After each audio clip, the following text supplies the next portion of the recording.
Magbago na kayo habang may panahon pa, sapagkat malapit na ang mahal nating Diyos Ama sa langit. Ibabalik niyo ko sa sinapupunan ng aking ina. Pagkapanganak ko palang baon ako sa utang. Instead of watching Miss Rachel, I need to work so I can become independent already. Nakikita ko ang tatlo. May dalawang mag-ina na pusa na naglalaba at nagluluto at maligaya silang nabubuhay. Dumating ang Sana naman lahat ng mga korap na nasa gobyerno, isipin din nila kaming mga nagbabayad ng tax ban. Kawawa kami.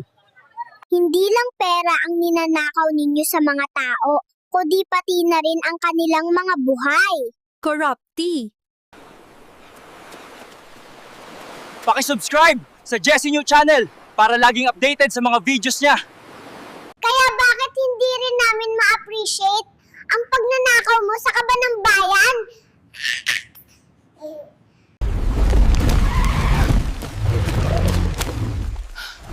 Your money is with me.